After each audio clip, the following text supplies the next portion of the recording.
The first step in this process is going to be creating our Google form. So we're going to start in our Google Drive. I would suggest creating a folder that is specifically for progress monitoring forms for the current school year.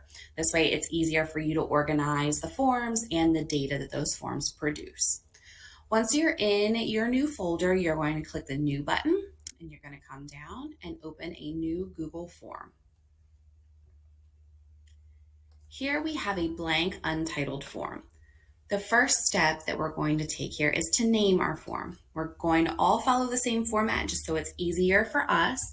So I'm going to start with the student's first initial, last name, and then I'm going to include the initiation date of the IEP. This is just the date that I'm picking up right now.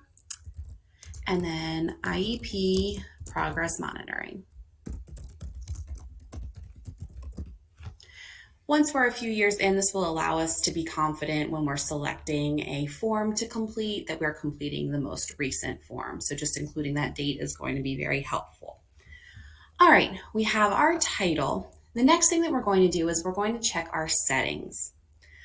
We want to come down to our responses tab,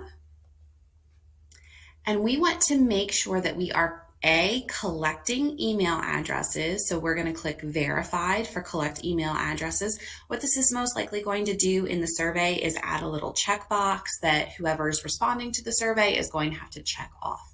And it's just going to make sure that their email address is collected, and then everything will be time-stamped as well. The other important piece to this is that we have the require sign-in part checked. So we want to restrict to users in Lake Forest School District and its trusted organization. So make sure that this little purple tab is toggled on. We also want to make sure that limit to one response is not toggled on, because we are going to be reusing this survey throughout the school year or the course of the IEP. All right, the next thing that we're going to do is we're going to come back over to the questions tab, and we're going to create our first question.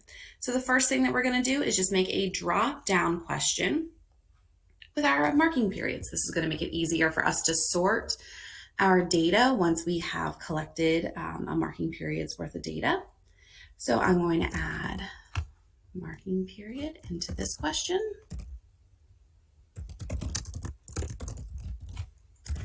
And then we've got 1, 2, 3, 4. You can include 5 if you anticipate them coming to ESY. This is going to be a required question to complete. And we are going to pause right here before we go on to our next step.